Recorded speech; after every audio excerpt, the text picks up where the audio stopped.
Good evening, everybody. My name's Tom Morgan. I'm with PS21. PS21 stands for Portsmouth Smart Growth 21st Century. Thank you all for coming. PS21 presents ideas about city planning issues in Portsmouth with the aim of stimulating discussion and engendering a more livable and sustainable community. Our topics over the last 3 years have included walkability, public transportation, development of the North End and the West End, parking, favorite subject here in Portsmouth, architectural design, tactical urbanism, and climate change. Tonight we're going to hear about accessory dwelling units, or ADUs.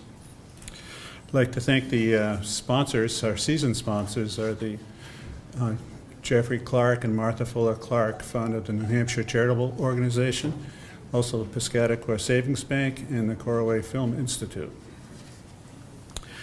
We are a grassroots group, and our funding's kind of hit and miss, so we have a little jar out front, and we appreciate any donations if anybody's feeling generous.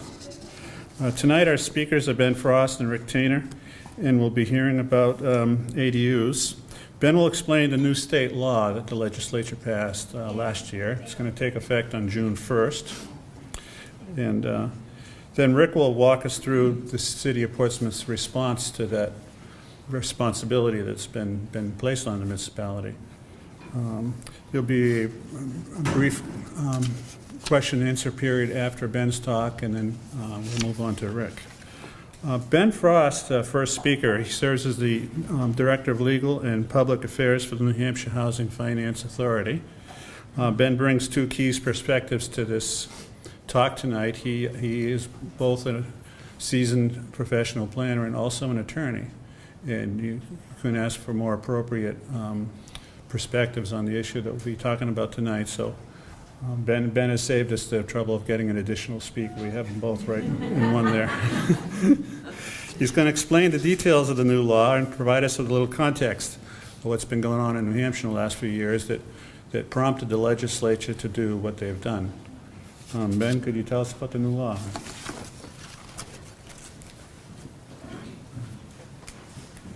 Thank you, Tom. Good evening, everyone. Where but in Portsmouth would you get this many people coming out to listen to a talk on accessory dwelling units? So congratulations to you for being so engaged in Byzantine planning topics. But I'm going to try to lift this out of the Byzantium and bring it to contemporary day. Well, actually, no. Let's go back in time. Because accessory dwelling units really are a very old idea.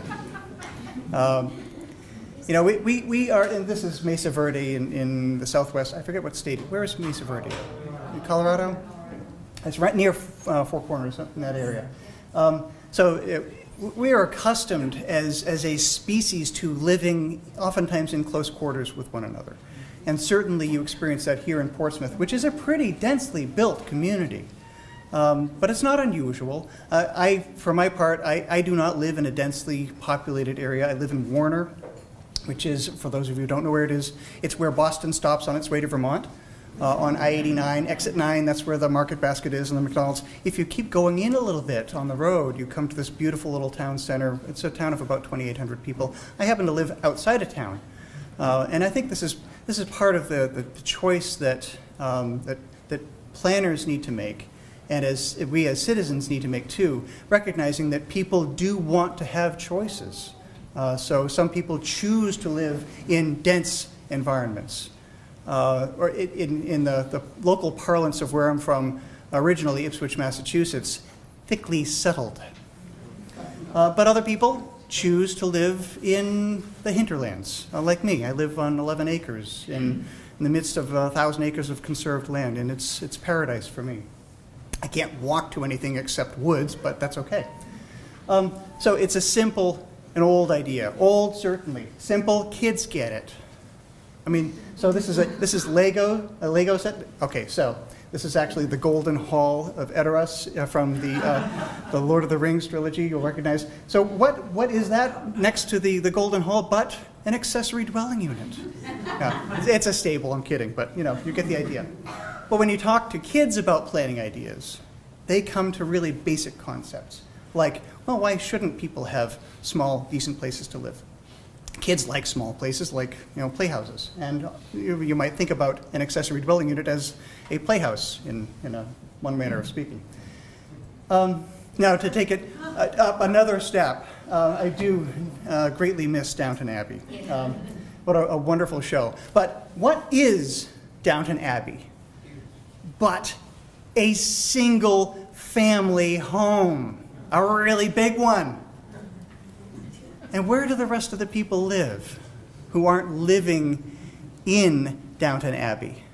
So where do Mr. Carson and Mrs. Hughes, by which names they continued to go even after they were married, where did they live after they were married? Accessory dwelling unit. In an accessory dwelling unit, a detached accessory dwelling cottage on the estate. But what better example of a detached ADU than their cottage? So this is something that comes up in all kinds of contexts. What are accessory dwelling units? They go by lots of different names, but basically they are a second, smaller dwelling on the same grounds, whether attached or detached, as a single-family home. And we'll get to the attached versus detached thing a little later on.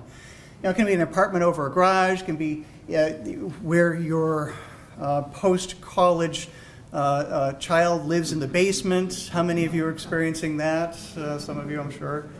And not wanting to admit it, probably. Or an outbuilding.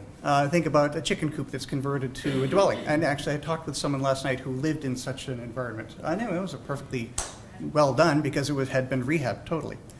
They go by lots of different names: granny flats, mother-in-law apartments, family apartments, secondary units. Lots of different names for the same idea. But I want to focus in on this single word: accessory dwelling unit. This is a word, so I'm a lawyer, words have meaning. This is a word that has special meaning in this regard. What does accessory mean in the phrase accessory dwelling unit? And this is essentially the legal understanding of what accessory uses are in common law. So something that is customarily incidental or subordinate to the primary use. What does that mean? So customarily incidental. It's commonly associated with it. That's what that means. Historically, within the community in which the use is occurring. And subordinate to the primary use. Well, what's the primary use? Single-family home. Subordinate to means it's going to be smaller, lesser of an impact. Now, there's a lot of case law on what is meant by accessory uses, not so much on what is meant by accessory dwelling units. So, for example, years ago, there was a case out of Peterborough that involved a person who owned a single-family home and wanted to have a gun shop. And the question was, is that an accessory use? Well, the court wrestled with that, and my recollection is they ultimately determined it wasn't. But you can see how, take it back 150 years, 200 years, and you say, well, yeah, of course people worked out of their homes.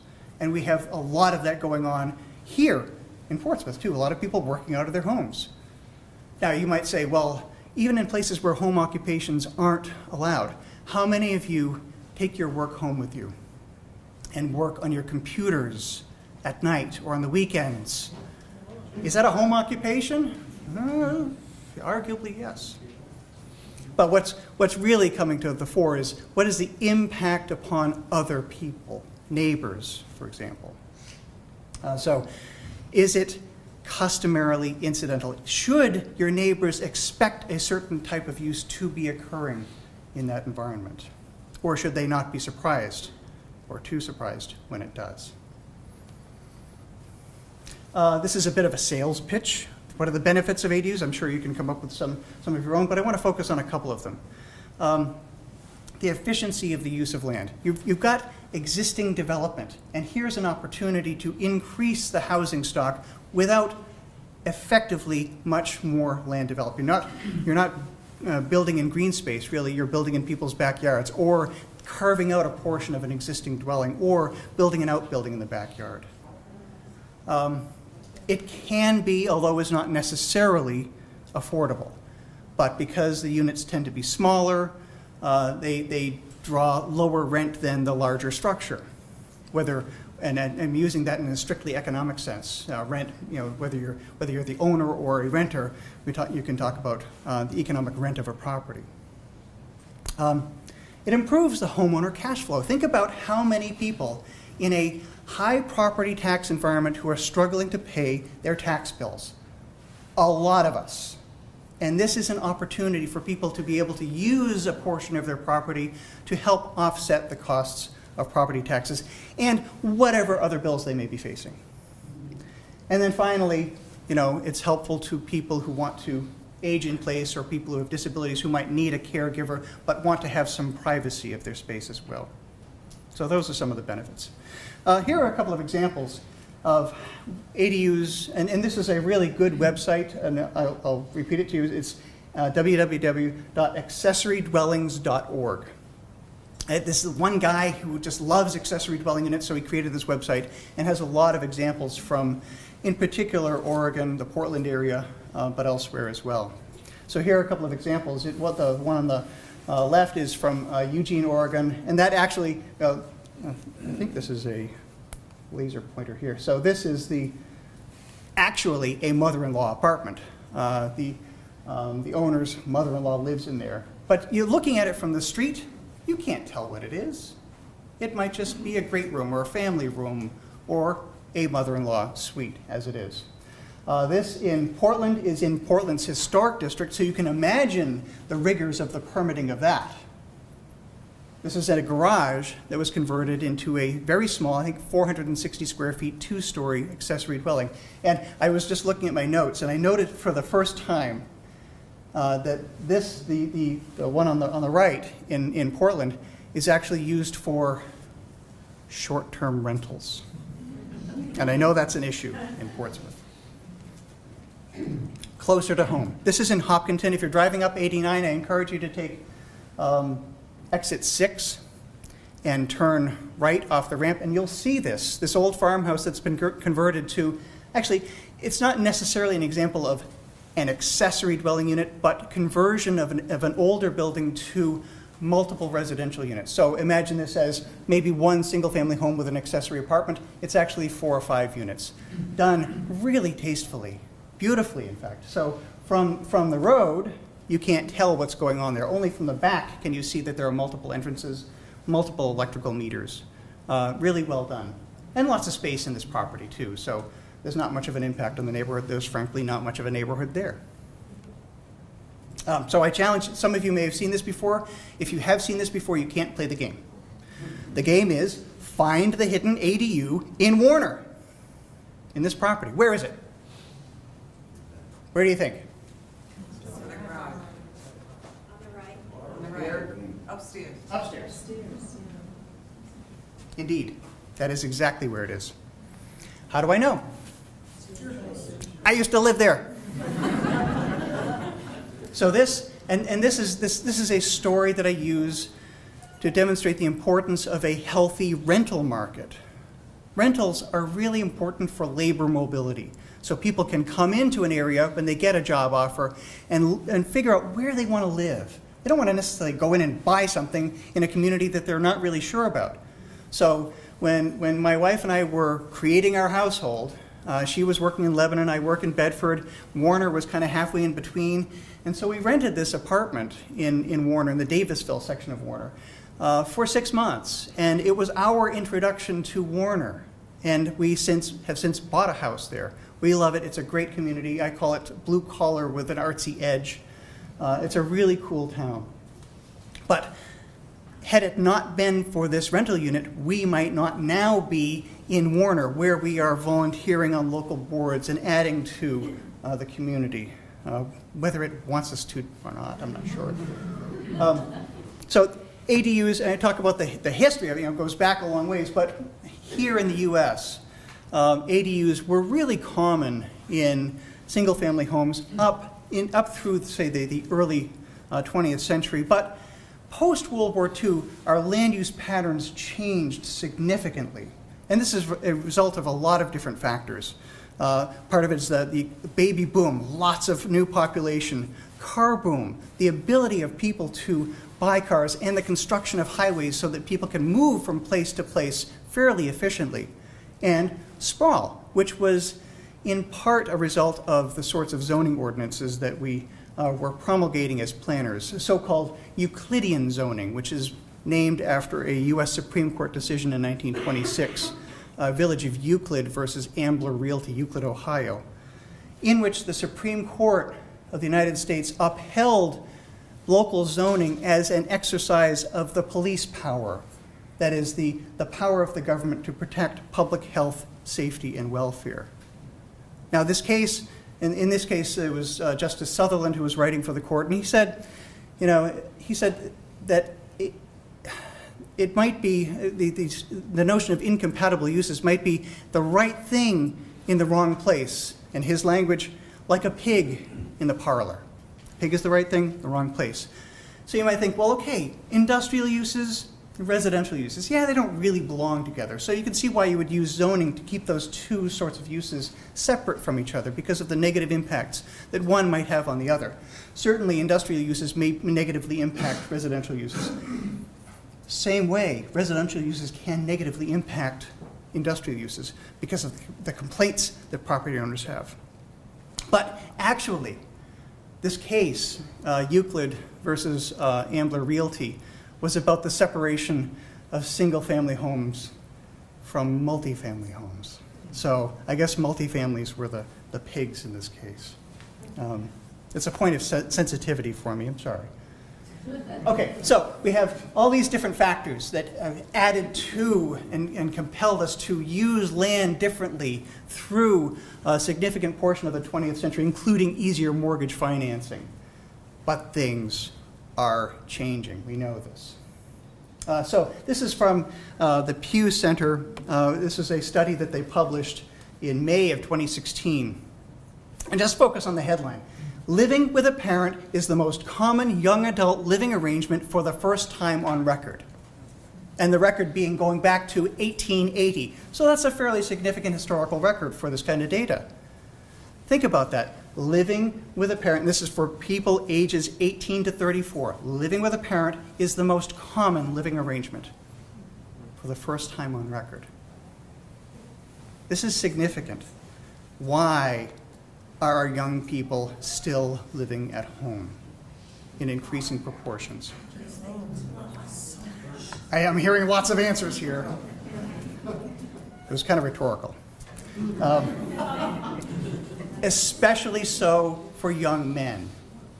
Now, why is that? If you look at, and you go, this is from 1880 to the 2014, which is the last date of the data. Look at 1960. You get this peak of men and women living independently of their parents, and then this long trend down to the present, where they are increasingly living at home with their parents. But men especially so, young men especially so. And I think, and if you read the study by the Pew Center, you'll recognize what they're calling out is the disproportionate impact that the decline in manufacturing employment has had on men versus women.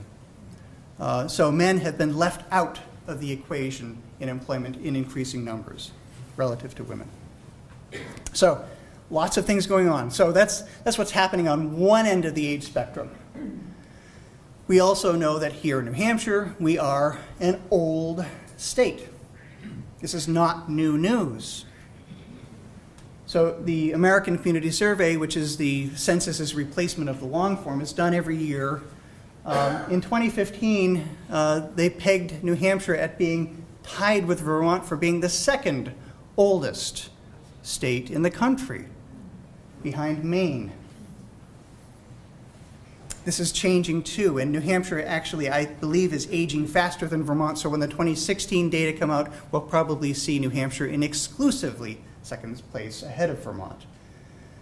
But if you listen to demographers like folks at the Carsey Institute, they'll tell you, well, New Hampshire's an old state, but that's just the median. If you understand statistics, you'll recognize that the median has a very specific meaning. It doesn't mean we're all really old. It just means that half of us are older than that age. But for New Hampshire, what's going on is we have a lot of baby boomers who aren't really old, but are getting there. So looking at this other Pew Research Center data, look at New Hampshire, and you can kind of see the colors. Just focus on the colors, not the county boundaries or things like that. And this is the county by county across the country. The darker the color means a higher proportion of the population in that county that is over age 65 or 65 and older. So New Hampshire is not really dark, not like Florida or certain parts of Arizona or Nevada. It's not really dark. It's kind of middle of the road. And that is a reflection of the fact that we don't have a really old population. We just have a lot of baby boomers who are older than the median. But this too is changing because what happens over time? We get older. A couple of years ago, New Hampshire Housing commissioned the New Hampshire Center for Public Policy Studies to do a study of housing needs and preferences in New Hampshire. And when they came out with a draft report, I said, this I think is the most important chart in the entire study because it shows so much, and I could spend a half an hour talking about this.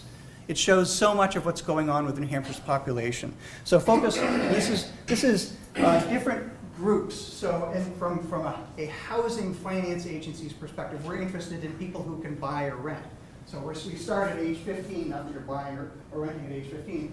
But this group here is typically your first-time home buyers. Then you get families. We probably should have another category in here, empty nesters, and then elders. Look at the blue line. And that's 2010. That's the base year for this study. What you see is the peak. That's the baby boomers. That's the big slug of baby boomers in our population. Now what's going to happen to that group over time? They're going to get older. They're going to spread that curve out, which means that New Hampshire is going to be likely a very old state relatively soon because we're not replacing ourselves over time. So you see here you have millennials and Gen X and baby boomers. Nationally, millennials are in absolute numbers the largest generation, bigger than the baby boom generation, but not in New Hampshire. And that's in part because of the fact that we are actually a very white state. And I look here, this is a fairly white room. And people who are white tend to have fewer children than people who are not. We are not replacing ourselves. So we have the olds and the youngs doing different things in the population. A couple other things that came out of the study, and this also is not new news for us. New Hampshire is growing a lot more slowly than it used to be.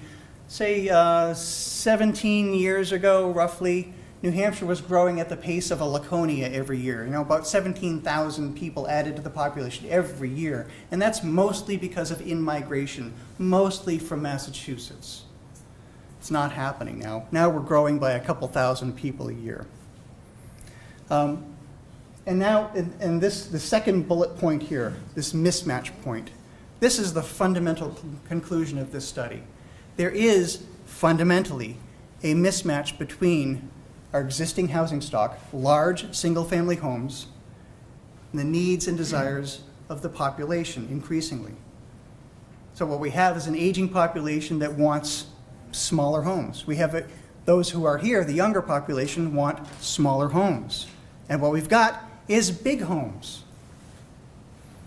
We know that older adults want to age in place, but maybe they can't because they can't care for the property. Certainly they want to age in community, places like Portsmouth. So I asked, what does this all mean? What are the housing implications? We need to house an aging population that is going to have very specific needs as they age, as we age. And we need to attract a younger population to replace ourselves in the workforce, and we're not doing that. What are the policy implications of this? And finally, do we see these different populations competing for the same housing resources? And in some cases, yes. So this is actually a micro apartment in New York City on Manhattan. And it's, I think, it's like 400 square feet. But you look at it quickly, you might say, well, that's an assisted living apartment, other than the location of the microwave oven and maybe an extended counter. But it's the sort of attributes you might see. But probably it's appealing to the younger set. Now, one difference that we have between younger and older people competing for the same resource in housing is that older people tend to have more financial resources. They can be a cash buyer, whereas a younger household cannot be a cash buyer. So the older household is always going to win out in that fight. And why are they fighting over the same things? It's because we don't have enough housing. So now turning to the law, the accessory dwelling unit law. The backstory is all of those demographic changes that are occurring here in the state. And the experience that home builders have had in trying to meet their clients' requests. Can you build us an accessory apartment for mother, mother-in-law, father, father-in-law, caregiver, child that we don't want to be living with, but we want to keep an eye on? And what the home builders were finding was across the state, from community to community, the local regulations were saying, no, you can't do it. Or had said yes, but, and imposed all sorts of onerous conditions.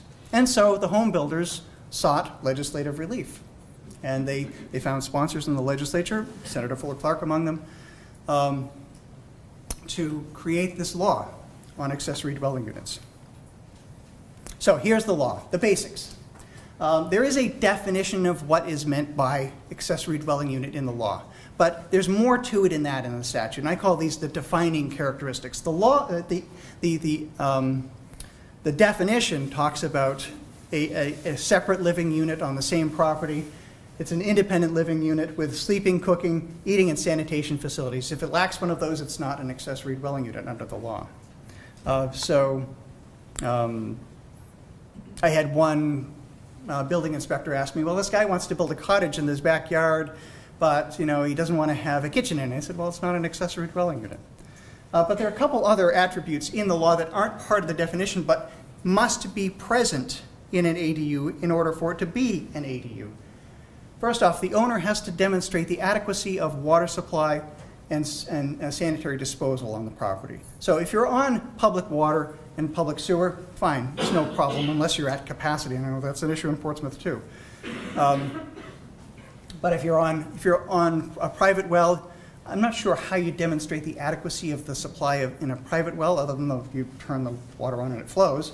But the sanitary disposal, the septic system, this has been a sticking point in a lot of communities. Some communities have said, well, you've got to build an entirely new system if you want to have an accessory dwelling unit. I don't know, what proportion of Portsmouth's residences are on septic? Anyone know? Very small. Small, yeah, I mean, it's as I would expect. So it's not so much of an issue for you here. But in most of the state, it is an issue because most of the residences in most communities are on septic systems. So there has to be some demonstration of adequacy of water and sanitary disposal. And we'll get to this a little more later, there has to be an interior door between the primary unit and the accessory unit. So the law is really dealing, first off, only with attached accessory dwelling units. So you can, if it were detached, there couldn't possibly be an interior door. There are some reasons for this. One of the reasons might be that it allows the owner to more easily reintegrate the accessory dwelling unit into the primary unit at some point in the future if there is in place an interior door. I was asked by some wise guy, well, if we put in a door and then sheetrock over it, is that an interior door? I said, well, yes, but I don't think that meets the statutory intent. It has to be a functioning door. So those are the defining characteristics. What is the role of the municipality in this new law? You have to allow an attached accessory dwelling unit in any single-family home, or, well, more accurately, in any zoning district in which single-family homes are allowed. And you can do this by right, meaning no special permits required, other than a building permit. By special exception, which means zoning board of adjustment, or by conditional use permit, which typically means planning board, but not always. So those three ways, by right, by special exception, by conditional use permit. If the zoning ordinance is silent on accessory dwelling units, then they are allowed in any single-family residence, whether that is conforming to the zone or not. So most communities are responding to this law by dealing with it in some way. Though that is those communities that have zoning. And there are still, I think, 19 municipalities in the state that don't have zoning, most of them up north. And finally, and this is probably this is a critical aspect of this law, the standards for a single-family home also apply to the combination of the single-family home and the accessory dwelling unit. That means no extra setbacks, no extra frontage requirements, no extra lot size requirements, no extra density requirements. So think about what you're trying to regulate here, and I have a picture I'll show a little later on. What can you do? There's actually a lot of flexibility in this law. And this is partly in response to concerns that were raised by legislators, particularly in the House, when it went before the House Municipal and County Government Committee. And that committee in the House retained this bill over the summer of in 2015 and earnestly worked on it and came up with, I think, an improved bill. So you can require adequacy of parking. And what does that mean? Well, that's up to you to determine. The Municipal Association has recommended 2 parking spaces for an accessory dwelling. I think that's excessive, but I can see why they say that. Because you may have 2 occupants, both of whom have cars, and they have to go somewhere, and they don't want them on the street. This was a concern expressed by a representative from the city of Manchester, which has a parking problem. I know my daughter lives in Manchester, and when there's a storm, good luck. You can require owner occupancy of one of the units, but you can't say which one. You can't say the owner must live in the primary unit, but you can simply say you must live in one of these units. How do you police that? Well, you can do an annual permitting mechanism where the owner comes in and files a permit for the ADU. I know some communities do this, and certifies that they are living in this property. They are occupying it. You can also require a demonstration that it is the owner's principal place of residence. It is their place of abode for automobile registration purposes, for voting purposes. This is not a foreign concept for municipalities to deal with. You can control for architectural appearance.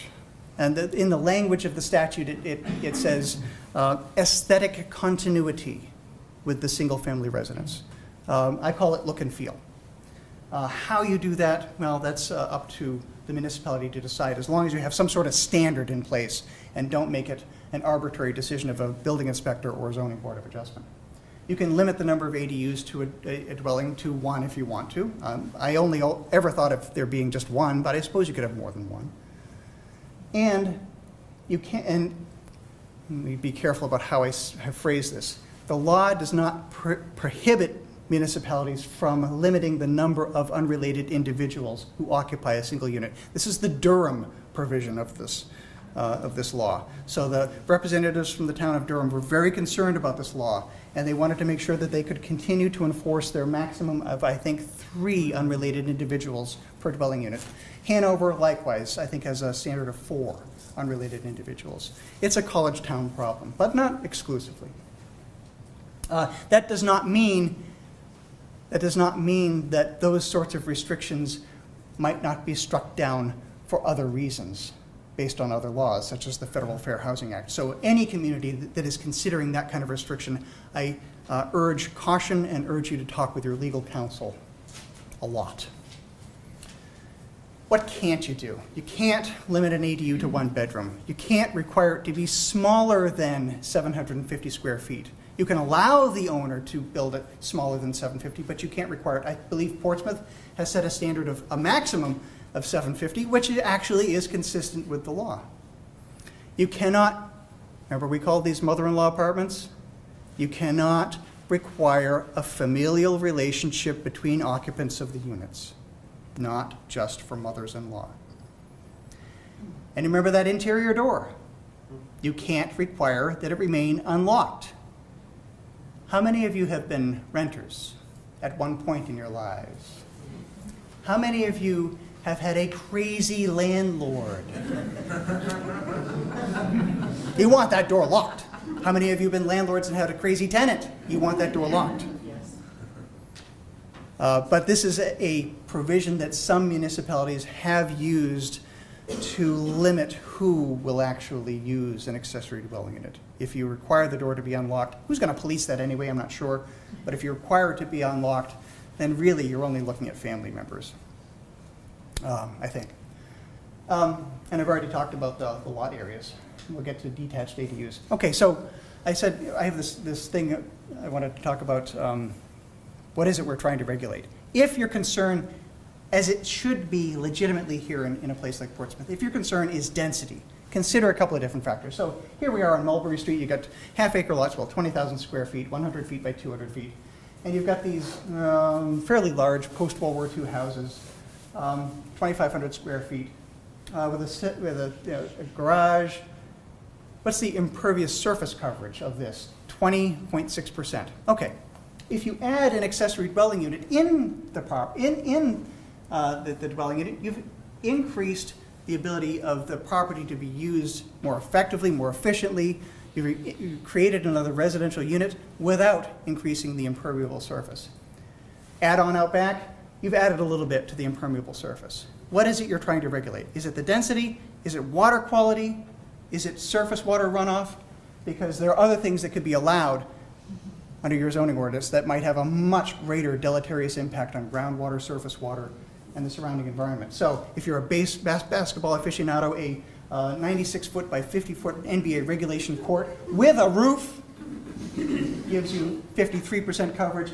You love cars, you build a big garage and pave the entire backyard, you get 61%. That's going to have a much greater environmental impact than one of those two accessory dwelling units. A couple other things about the law. Detached ADUs. Remember I said it really deals principally with attached accessory dwelling units. That's the obligation.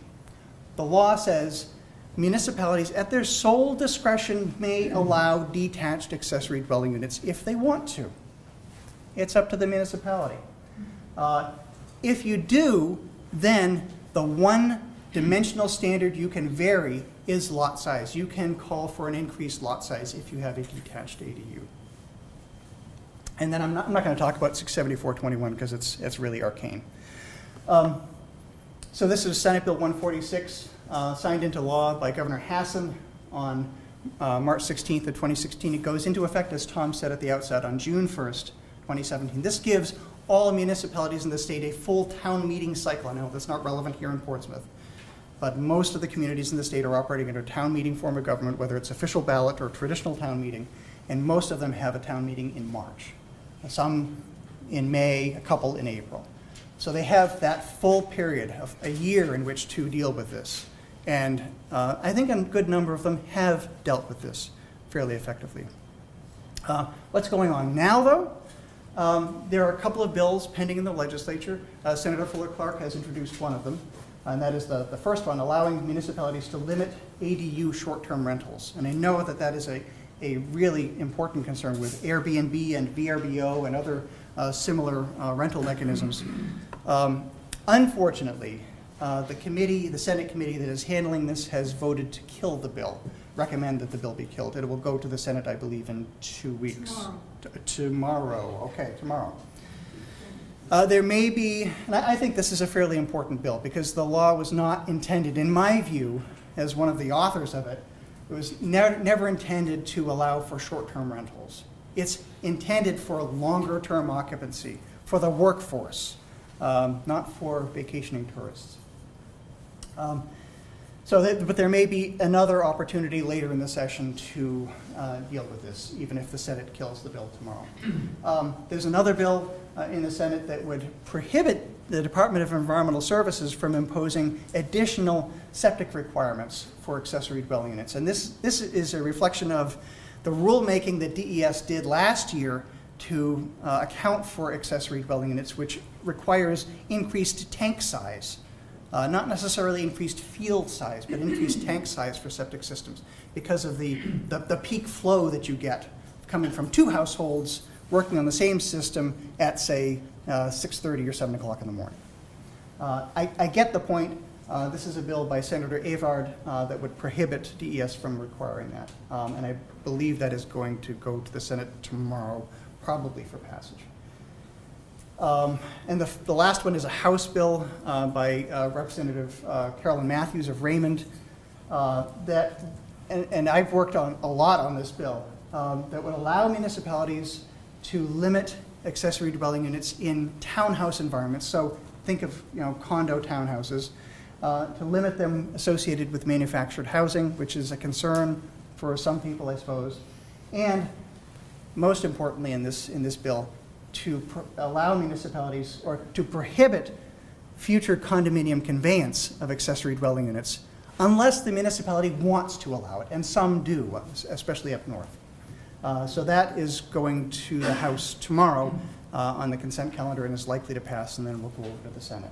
So here's a bunch of FAQs which we can focus on later, and we can bring that slide up when we're in Q&A. But I do want to give a shameless plug. As we age, and this is not necessarily about housing, really, but as we age, we are going to have a population that is increasingly disabled, whether mobility or vision or hearing. This is a film that is going to have its broadcast premiere on New Hampshire Public Television tomorrow evening at 8 o'clock. I encourage you to tune in. The film is called Getting There. It was a film that was sponsored by Plan New Hampshire and the New Hampshire Planners Association. I happen to be the producer and one of the executive producers, and I am, yes, in fact, related to the filmmaker who is seated in the back. Matt, would you please stand? Okay, so that's my son, Matt. He has made this film, which is going to be on New Hampshire Public Television, and it is a really important message about disability in the built environment, not just housing. There's an important housing issue there, but more generally, how we build things. And I think we can do a much better job than we have in the past. So if you have later questions, I strongly encourage you to email my colleague, George Regan, who is our housing awareness coordinator. But if you email me, I will try to get back to you as well. We can do a couple of questions now, and then we'll move to Rick's presentation, and then we'll do a more general discussion. Yes. Question over here. Jack Gardner speaking. Why is the legislature hesitant about the short-term rental issue? Why are they going to withdraw that? The question is, why is the legislature hesitant about the short-term rental question? I was not present for when they execed the bill, when they were in their deliberations on it. I did talk with the chairman yesterday, and he said, and he had voted against the motion to kill the bill, and he said, he told me differently. Okay, well, now we have a difference of opinion here. He said he thought that it was a property rights issue. That's the best explanation I got from him. Just one second question quickly. Can I just- Yep. Sorry, excuse me. Just say Senator? that the real estate people, I guess, came in and objected strongly to putting any parameters around how a ADU could be used. Okay. And so you come back to that property rights issue, but we've a long time ago adopted zoning, which is trying to strike a balance between property rights issues and community rights, and but didn't go. Okay, so the Senate will vote on this tomorrow, apparently. A second question, if I could. In other parts of the country that have done these programs, they all start with the best of intentions, but abuses do seek it. What abuses have been found in other places that's been tried, and how have they been handled? Well, I'm not sure necessarily what kinds of abuses there are. And I'm drawing on my experience as a municipal planner here in New Hampshire. I was the planner, 20 years ago, in Hollis, which is one of the most, if not the most, affluent community in the state, and has, since the early 90s, allowed ADUs by special exception. And they did that because they recognized they had a lot of illegal accessory dwelling units. The zoning didn't allow it, and so they, instead of enforcing against all of those illegal units, they decided to allow them and to regulate them, and they allowed the owners to a period of I think 3 years to come into compliance. So I think in the absence of some sort of regulation on accessory dwelling units, you're going to find a lot of abuses. But where you have a mechanism to regulate them, and so I would encourage, and I forget how Portsmouth is doing it, but Rick can talk to it. I encourage communities to use the special exception ability, which takes a permit to the ZBA, or conditional use permit, which, as I said before, typically goes to a planning board. That allows you to know what's going on, have a mechanism for imposing conditions, reasonable conditions on the use of property that are consistent with the community's desire and that are also consistent with the state law. I didn't answer your question directly, but I have difficulty thinking of what the abuses are in the abstract.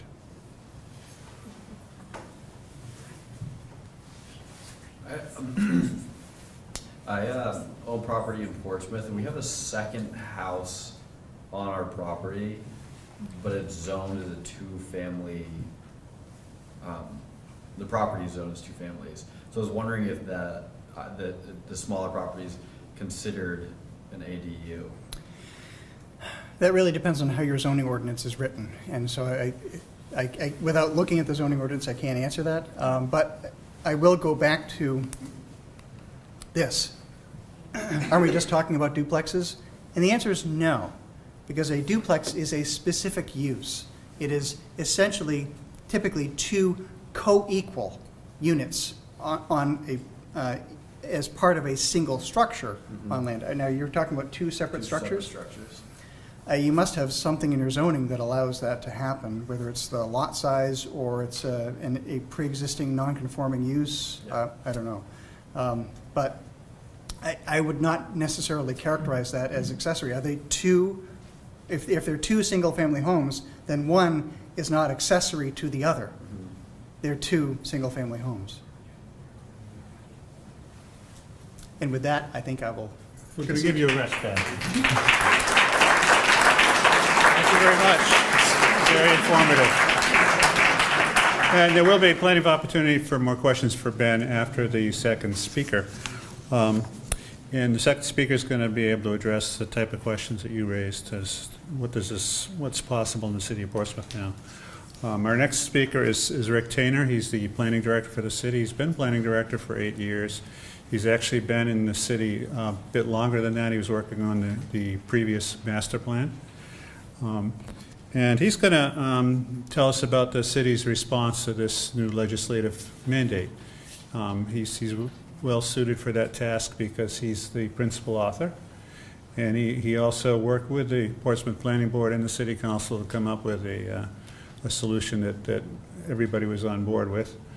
Rick, could you tell us about the new zoning ordinance that was adopted in January?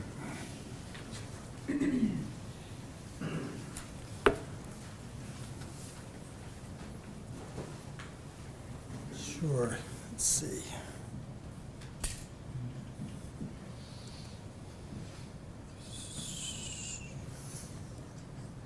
Is that mine?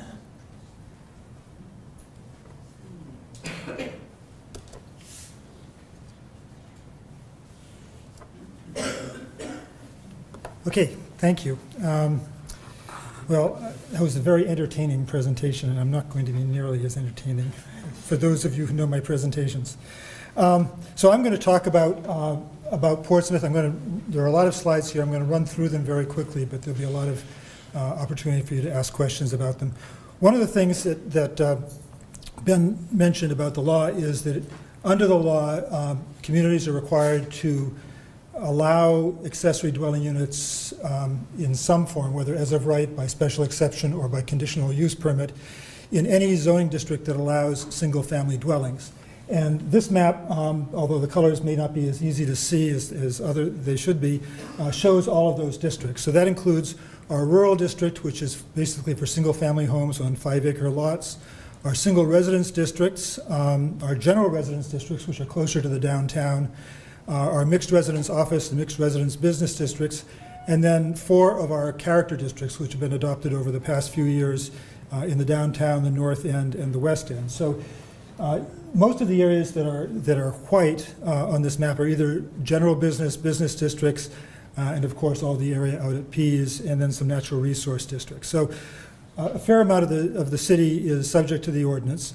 And when we were putting together the ordinance, we tried to do an analysis of what this potential impact would be. And so we looked at various districts around the city and just try to get a sense of how this might play out over time. And this first set of maps is looking at various zoning districts and neighborhoods in the city just from the aspect of minimum lot area. So the lots on these maps that are highlighted in red, or sort of a purple color, are lots that are already too small. They're non-conforming as to the minimum lot area requirement. And the way we've thought about this is that in order for a property to be eligible for an accessory dwelling unit, it would at least have to meet the minimum requirements, minimum zoning requirements for the zoning district. So in this case, the ones in red would not be allowed. The ones that are in green with a yellow highlight are just over the minimum lot size, and the ones in blue have enough area to qualify to meet the zoning. So this is our general residence C district. It's our densest district. It allows single-family dwellings on lots of 3,500 square feet. It also requires up to 8 dwelling units, but in each case it needs 3,500 square feet of land area per dwelling unit. So it's fairly tight. The buildings occupy quite a dense area of the lot, but you can see in the aerial photograph there still is a reasonable amount of green space. So it's possible that there could be the ability to add on some of these lots some additional units and still have enough open space for the people living in those units. You move to the general residence B district, which has a minimum lot area of 5,000 square feet. This is in the south end, just where the North Mill Pond lets out into the river. And the same thing applies. And you can see here, because zoning was applied after the area was substantially developed, many of the lots in the area could not have an accessory dwelling unit created because they're not conforming to the current zoning. Same thing when you get to general residence A, which is a 7,500 square foot minimum lot area. And then the single residence B, again, the zoning in many cases makes the existing lots non-conforming just by lot area. So one of the things we've looked at over time, trying to see if we could rezone some of the areas to make fewer lots non-conforming. And there are issues with that, and it's been something we haven't had a chance to get back to and work on. Interesting, Thaxter Road and so forth, Sewell Road, the entire neighborhood is non-conforming as to lot area. So there aren't going to be any accessory dwelling units in that neighborhood. Just interesting. I don't know what the history of that, why that was zoned that way, but that's just what happened. Then the next step we took was to look at the city a little bit more with a little bit more refinement. We looked at the parcels that do have the required minimum lot area under the particular zoning district, and either have one single-family dwelling or are vacant. And so in this case, any parcel that is highlighted is a parcel that could potentially have an accessory dwelling unit on it.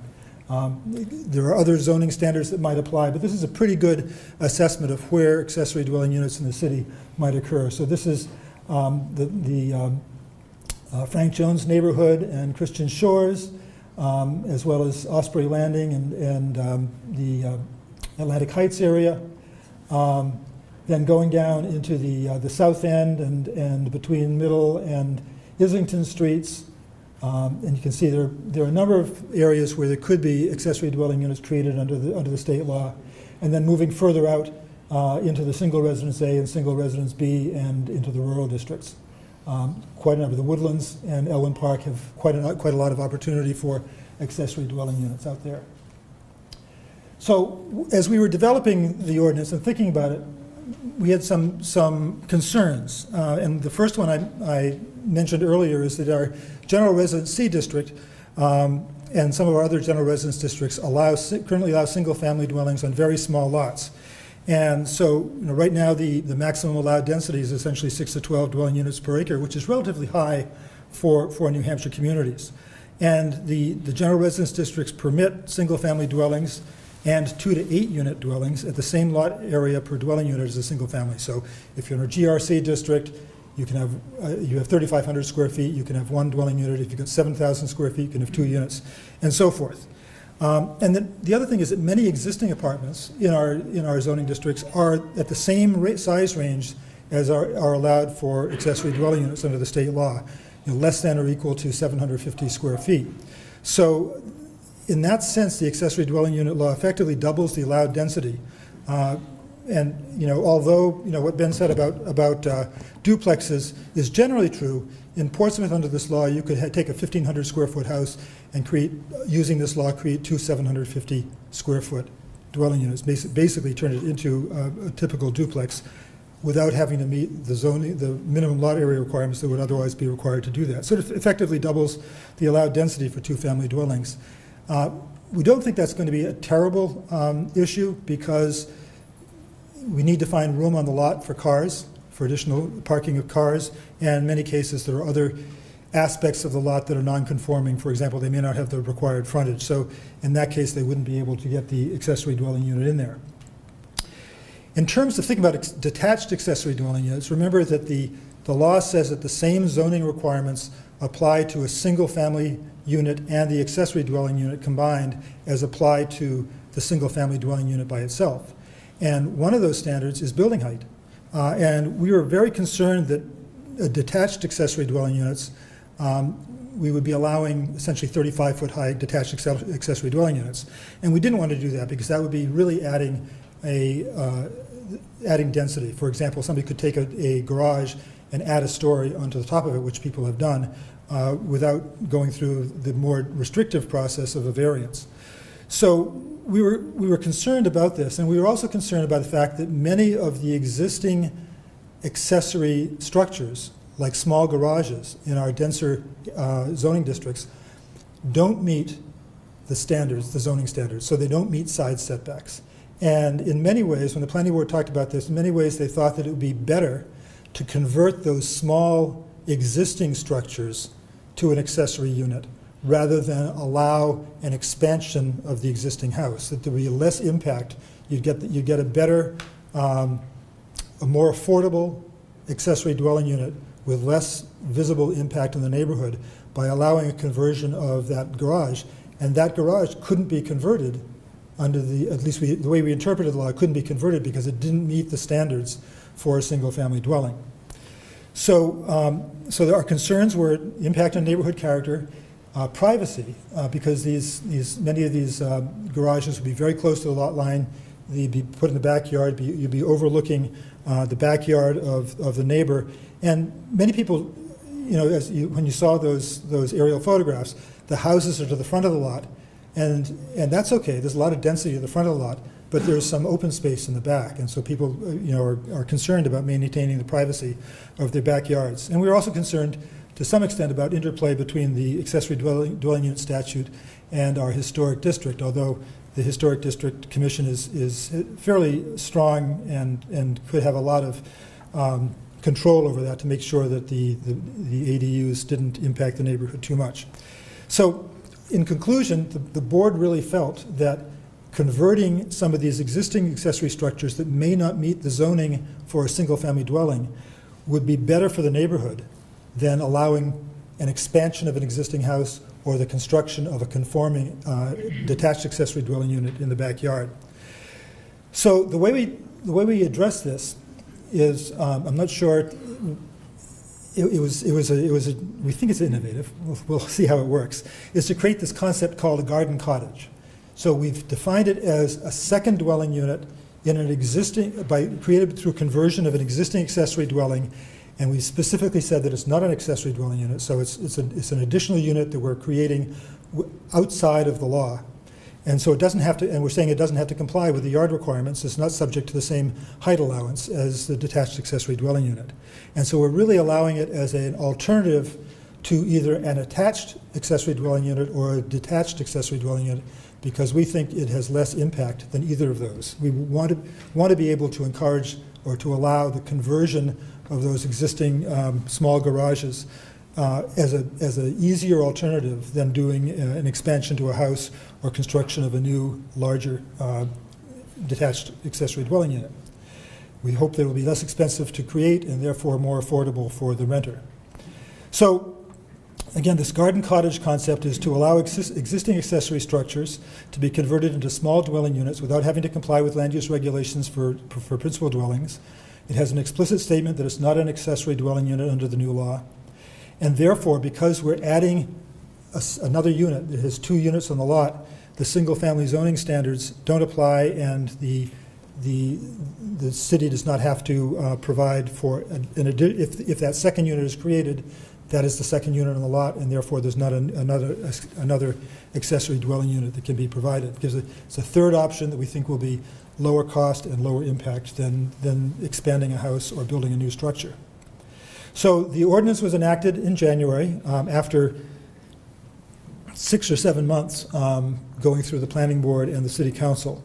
And it defines the accessory dwelling unit, an attached accessory dwelling unit, a detached accessory dwelling unit, and the garden cottage. So that's one aspect of the ordinance is just creating those definitions in the ordinance.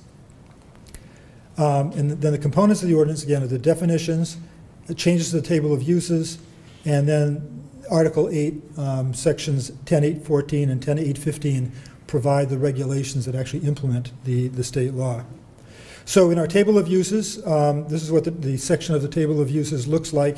Going across the top are the zoning districts from rural to the single residence, general residence, mixed residence, the CD districts or the character districts that are in the downtown and the west end and the north end. And then off to the right are the business industrial districts where we don't allow single-family dwellings, so we're not allowing accessory dwelling units or garden cottages. And what the CU stands for is that it's a conditional use permit from the planning board. So that's the option that we've taken. We looked at the idea of possibly allowing smaller units by right or smaller units by special exception from the zoning board with kind of more larger units from the planning board. We even talked about allowing certain units that had an affordable housing restriction attached to them by right and others by conditional use permit.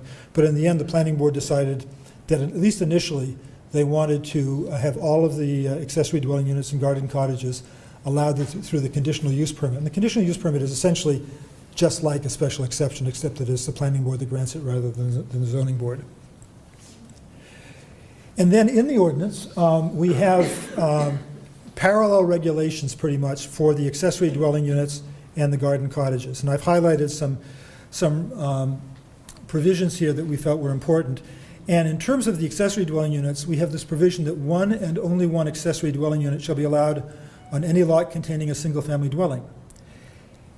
An accessory dwelling unit shall not be allowed on a lot that contains more than one dwelling unit. Now, this is something that may be somewhat unique to Portsmouth. We have a number of lots where there are 2 houses on one lot. And so we didn't want to have each of those houses be allowed to have an accessory dwelling unit. We actually have a development that's being constructed right now that has 10 single-family houses on one lot. And we certainly didn't want to have 10 accessory dwelling units to turn that lot into a 20-unit lot. So we defined this to say that not just to the single-family dwelling, but to the lot. Only one additional accessory dwelling, only one additional unit on a lot, so no more than 2 units on a lot through this process. Under the garden cottage provisions, we say no garden cottage shall be allowed on the same lot as an accessory dwelling unit. So you've got a choice. You can either do the garden cottage, which is outside the accessory dwelling unit law, or an accessory dwelling unit. And so we've tried to pin that down quite a bit. In the last provision here at the bottom on the right-hand side, we say that a garden cottage that complies with the standards of this section is exempt from residential density standards. But if it doesn't comply, it would require a variance. So in all cases, if an accessory dwelling unit does not comply with the minimum standards here, it's not eligible to get a conditional use permit from the planning board. It has to go for a variance, and a variance requires a showing of a hardship, and it's a higher standard than a conditional use permit.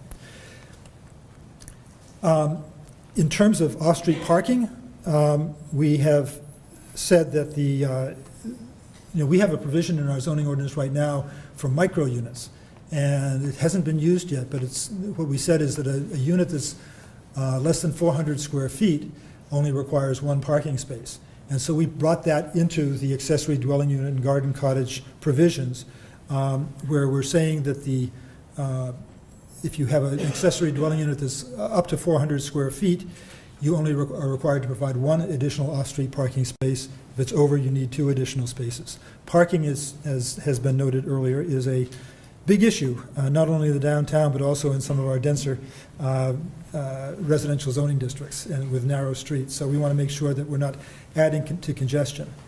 The garden cottage has a maximum, I should have mentioned this earlier, where the accessory dwelling units have a maximum size of 750 square feet. The garden cottage has a maximum size of 600 square feet, which is approximately equivalent to a 2-car garage. So we're trying to provide for conversion of that. And so we're saying that that only one parking space is required for the garden cottage. We have the standards that are required, that are part of the state law. A lot of this ordinance is simply restating what's in the state law. So it requires an interior door between the principal dwelling unit and the accessory dwelling unit. And we actually have found in Portsmouth somebody who sheetrocked over an interior door. So it's not as far-fetched as it seems. And we had them take it out, take the sheetrock off.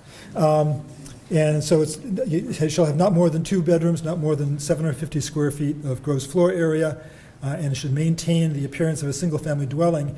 And one of the discussions, one of the changes that came during the ordinance was that people noted that some dwellings, because of the way they've grown organically over time, actually have 2 doors facing the street.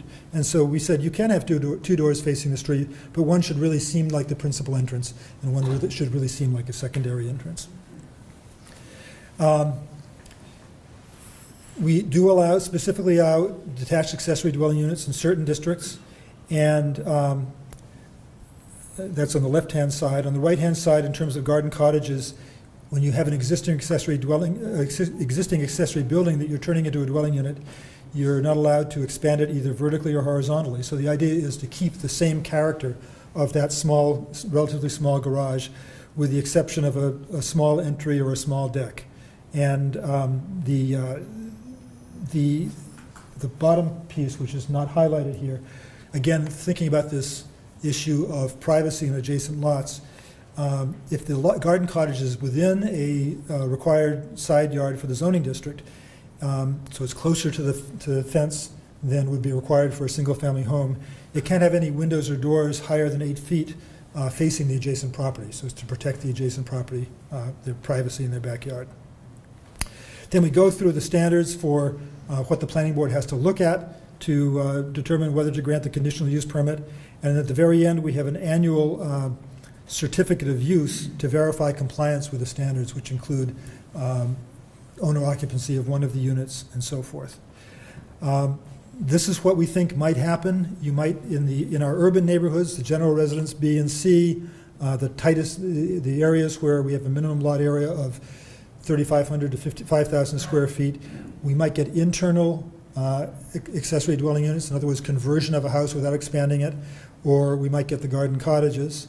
When you get out to the neighborhoods that have a 7,500 square foot minimum lot area, you might start to see additions onto the single-family dwellings because there might be room on the lot to do that. In the suburban neighborhoods, single residence A and B, and in the rural areas, we're probably likely to see additions and real detached accessory dwelling units rather than either the internal or the garden cottages, because you've just got more room to play with on your lot. We do have an application form now for this. We do not have any applications yet that I know of, although I believe one will be coming in for our next planning board meeting in a case where somebody is proposing to build a garage with a accessory dwelling unit on the second floor of the garage. So this would be a real detached accessory dwelling unit. We have heard from other people who are interested in it. I've talked to one person who is building a house, and he's planning to build a house in such a way that it can be converted to, part of the house can be converted to an accessory dwelling unit, and he plans to move into the accessory dwelling unit and rent out the main house. So there are all these possibilities. So we haven't, we don't have any experience yet. We expect that some of these things will be tweaked as we find applications coming in over the next few months. But there is a lot of interest out there, so I expect to see applications sometime.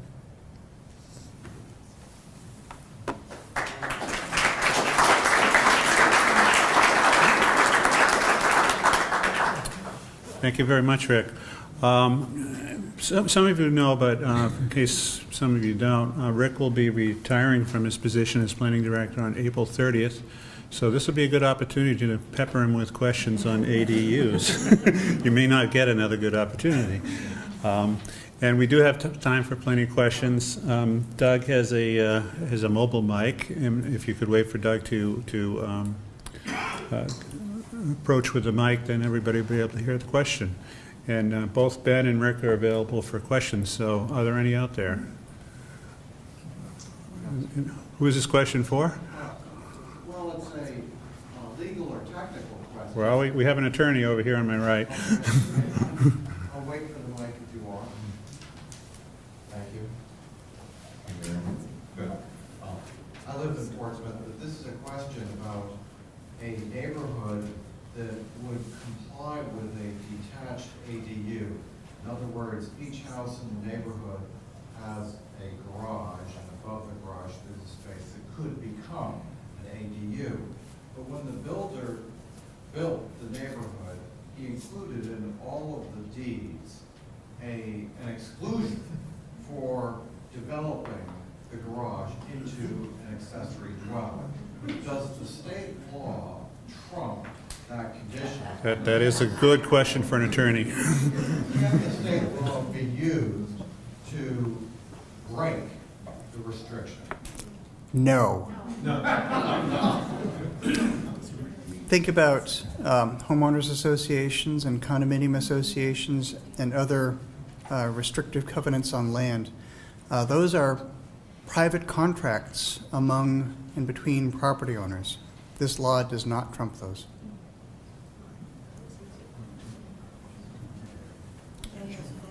For a question down front here?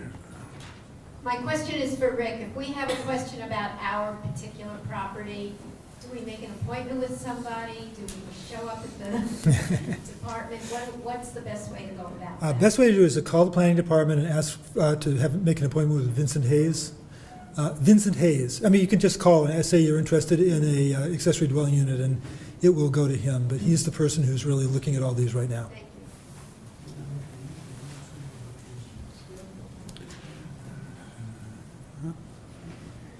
Thank you. I just want to make sure that I'm clear. If there is a three freestanding condos or houses, three structures on one lot, and they're condo, only one of those units would be able to have. I'm going to wait for Ben to tell me we did it wrong, but the way we've written our ordinance is that only, let's see if I can get back to the text here. It's a single lot. Yep. And it was allowed to have three freestanding condos, essentially three houses on one lot in a single family residency. So look at the way we've drafted it on the upper left-hand side. One and only one accessory dwelling unit shall be allowed on any lot containing a single-family dwelling. So no matter how many single-family dwellings, there are only one accessory dwelling unit can be added to it.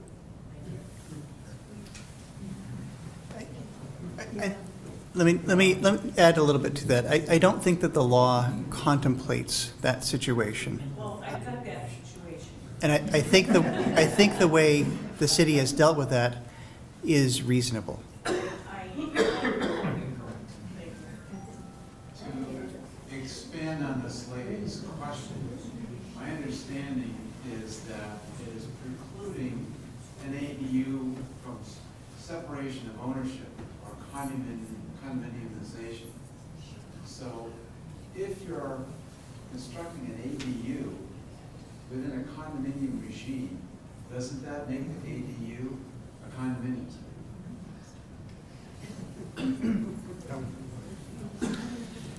No, you need to think about condominiumization of, or condo conveyance of the ADU as separate and distinct from that of the single-family home. Now, you could say, well, it's no longer accessory, and that's probably true. But the law is, at best, ambiguous on this, and that underscores the importance of House Bill 265, which will go to the House for a vote on Thursday, tomorrow. And then I assume it'll be passed. It had a very strong committee vote. And that expressly prohibits condominium conveyance of accessory dwelling units unless the municipality wants to allow it. So it has to be, the municipality has to be proactive in allowing future condo conveyance of ADUs. Otherwise, this bill, if adopted, would prevent future condominium conveyance. Can I just ask, what is the thinking behind excluding separation of ownership in a condominium? Because that regime would be the biggest add-on value to a property owner to add an ADU, because we're already talking about restriction of income, short-term income, which is to cut down on the transitory nature of a community. And a condominium does the opposite, where it would stabilize it. So I'm just wondering what the thinking is behind eliminating condominiumization to begin with. Well, I can't speak for legislators, but my take on this is that condominium conveyance was never intended by the drafters of the statute, me among them. The real important point here is to increase the rental stock of the state, and where you're allowing condominiumization of ADUs that does not do anything to the rental stock. That is the greatest deficit we have in housing supply in New Hampshire is rental units. Question. My question is kind of future use. And so if a ADU is created, whether an ADU or a garden cottage, and then at some point in the future the property owner decides to sell the property, it's effectively a two-unit property, even though it's under the guidelines of the ADU. Is the new owner obligated to follow all the guidelines of ADU, relative to, say, owner-occupied unit? Or is it potentially a backdoor way for someone to create a two-unit property?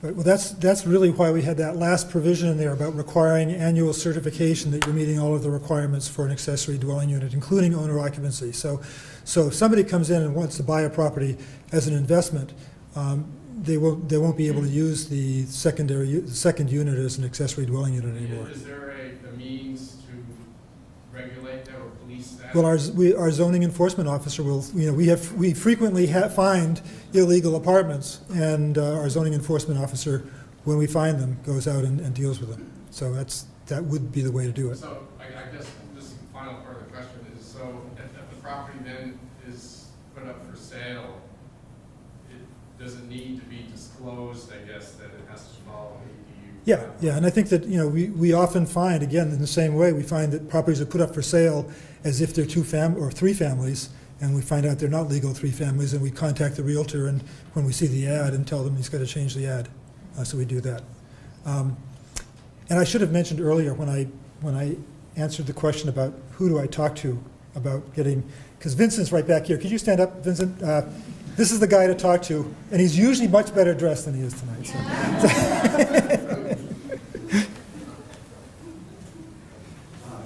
have a question for Ben, if I could, about the law in general, because I saw one of your frequent questions up there is to do with institutional uses. So my question has to do, you have a single-family home, but it's a group home, so it's institutionally owned by a nonprofit, and there are staff there 24/7. Is it owner-occupied? Splitting hairs. Good question. So this has come up in a number of different circumstances. So if a property, a single-family home with an ADU is owned by an LLC, in fact, the chairman of my board has asked me that question. I don't have a good answer for him, and that puts me in an uncomfortable situation, given that he's my chairman. Or other sorts of, if it's owned by a real estate trust, how can a trust as something other than a natural person occupy property? And at least with regard to trusts, I think you could look to the nature of the trust. If it is a revocable trust, it's essentially a transparent instrument, and who's controlling the trust is effectively the owner. And you could say that person would qualify as an owner for meeting owner occupancy standards. Whereas it's an LLC, it becomes a little more difficult. If it's a corporation, it's more difficult.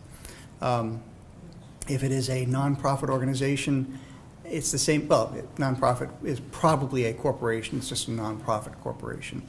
I think the farther away you get from saying this person is the owner, the less likely you are to be able to say from the person who's controlling the property's perspective that I am the owner and I'm occupying it. So nonprofit, I'd say probably no. Although I've quizzed 4 towns in the House about this question, and different ones are interpreting it differently. So I have no doubt. Northampton is saying no, because that would be expected, and Exeter is saying it's okay. So I mean, it's kind of a gray area that the law doesn't cover. That is true. I just wanted to follow up on that. Since the requirement for owner occupancy is in our zoning ordinance, I think, and this is done by conditional use permit, I would think that we would be able to, at the planning board level, when we adopt the regulations for implementing the law, adopt rules of interpretation. And so we may just get down to that. And as it comes up, I'm sure there'll be many, many cases that we haven't thought of at this point, as there always are when we do zoning. And so we will be able to do some of these. Some of them may require amendments to the zoning ordinance. Others may be able to be dealt with through a regulation that interprets things. Doug, we had some folks down front here who had questions. Vince? Simple one. Does an ADU have to have a separate entrance? Or does that door between the units suffice?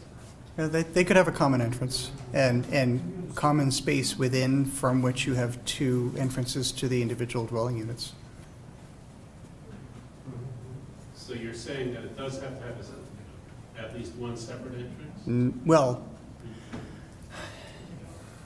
I'm talking about exterior entrances on the exterior of the building. And the answer is no. It does not have to have 2 exterior entrances. Obviously, you have to have different means of egress to meet life safety code, but no.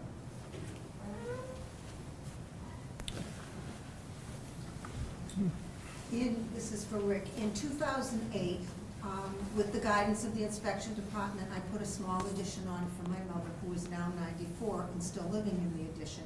The only requirement was that I could not put a stove in. Am I going to have to go through the full permitting process again simply to put a stove in there now? Yes, you will, because the reason you weren't allowed to put a stove in is because you weren't allowed to have a second dwelling unit. Yeah.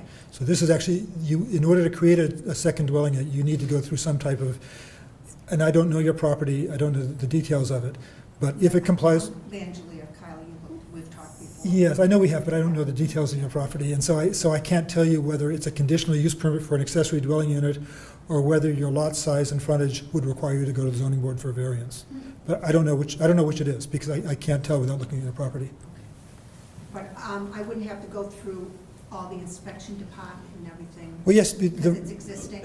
Yes, the process we use in Portsmouth is that in order to start the process, you file a building permit application.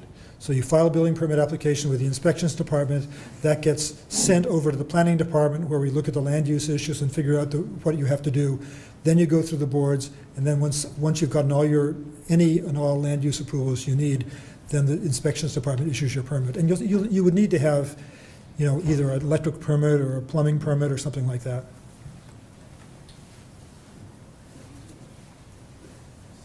I don't need a microphone, I just want to simple question. I'd like to know when this information is it online already, and if the city went and state that it done with the information for sure. So, I didn't understand the question. You want to know, Oh, yes, it's in our current zoning ordinance. So if you go to the planning department website, and it's actually in the full zoning ordinance by itself. It's not, I'm not sure it actually still exists as a separate ordinance as it went to the city council. Zoning, It's in the zoning ordinance, yes. it's done, is it going to change for any reason? Was that the last, is it done? It's finished. Well, the zoning ordinance has been passed by the city council. It was passed by the city council on January 9th, so from that point of view, it's done.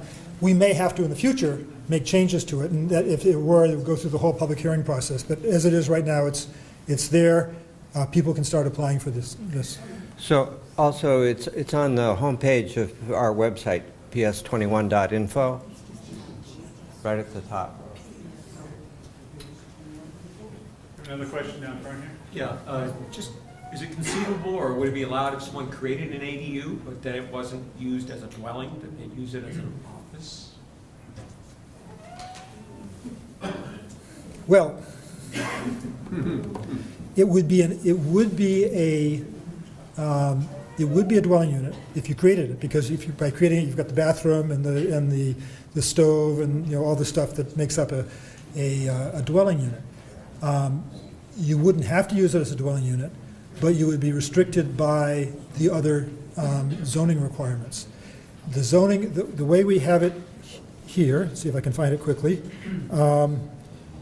Look at the third one down. Neither the principal dwelling nor the accessory dwelling unit shall be used for any business, except that the property owner may have a home occupation use in the unit that he occupies as allowed or permitted elsewhere in the ordinance. So so we do allow home occupations in our zoning ordinance, and they're kind of restricted. And so if you could convert, in essence, or not use the shower, and use it as an office, provided that you went through the separate process in the zoning ordinance to get that permitted. You understand what I'm saying? So it's a possibility, but it's not automatic.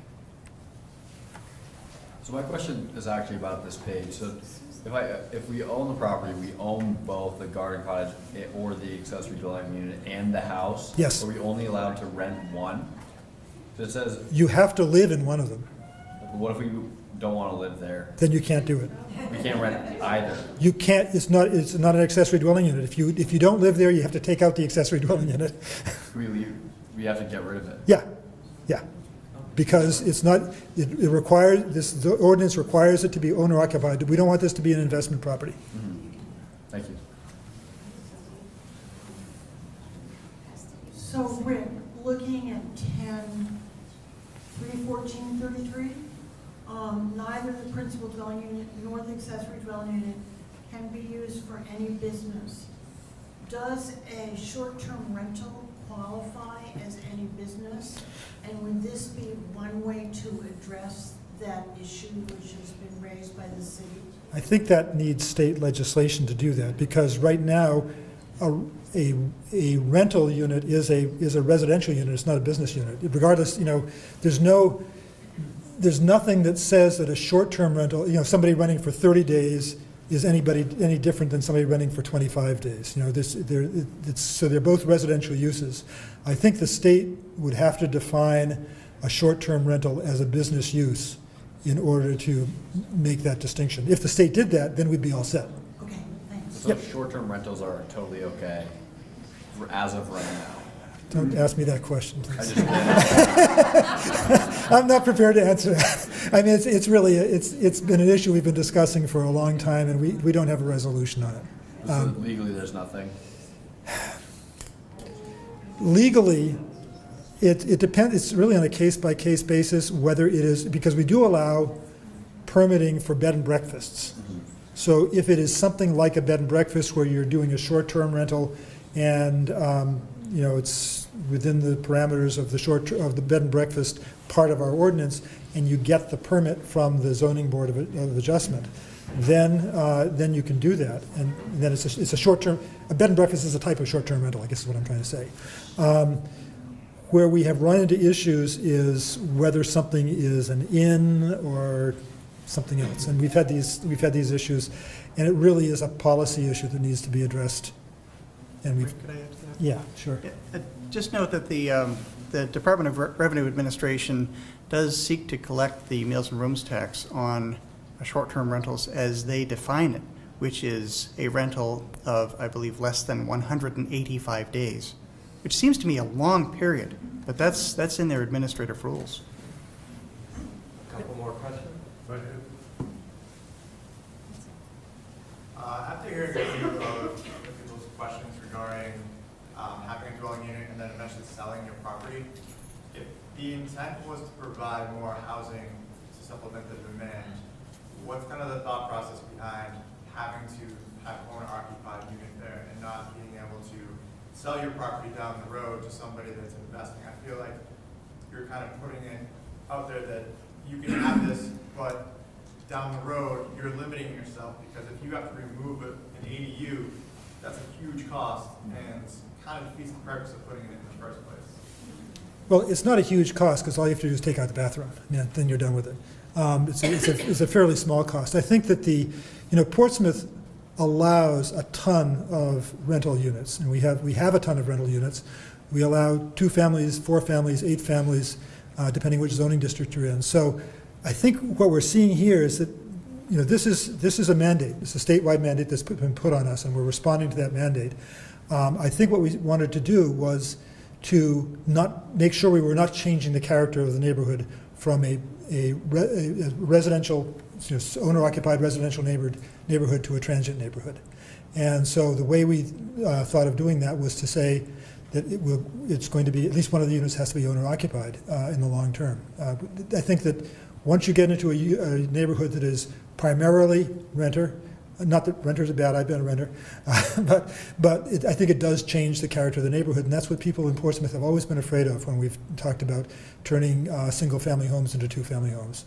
And as I say, that's really what this amounts to in our denser districts is turning single families into the equivalent of duplexes, because the primary and the secondary unit will be the same size or similar sizes. Yeah, let me add to that. Right? Yeah, there's in the legislative discussions on this, there's this attempt to balance the individual rights versus the interests of the community, and this is one of those points of compromise. So allowing municipalities to require owner occupancy it leans more in the direction of the interests of the community, because, and I made this argument in legislative hearings, who is the best enforcer of what goes on a property than the owner who is occupying that property.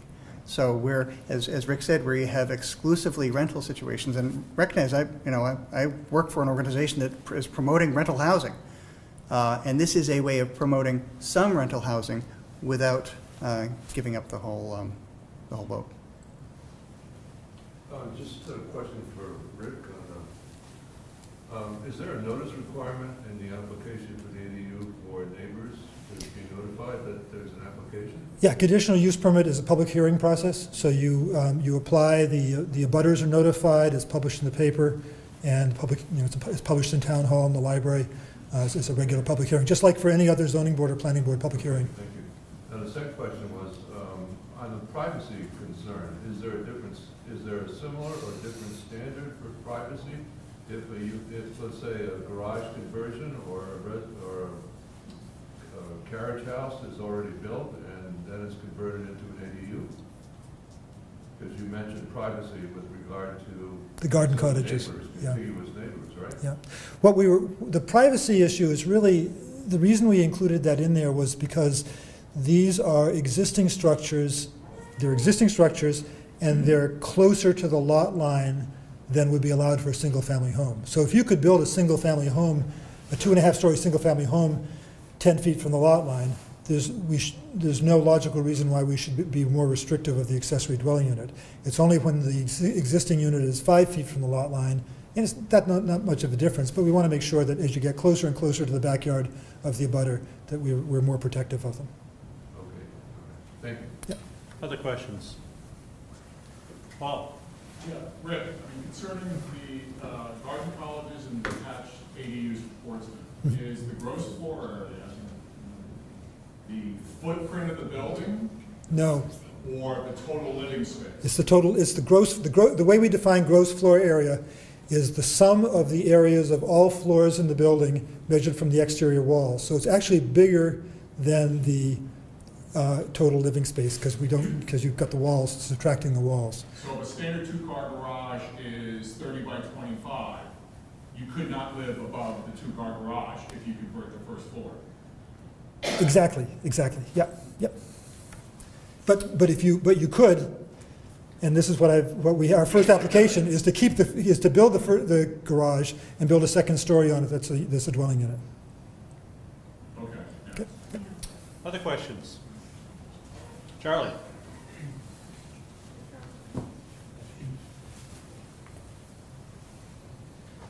I understood from Ben's presentation, the state law takes effect June 1st, is that correct?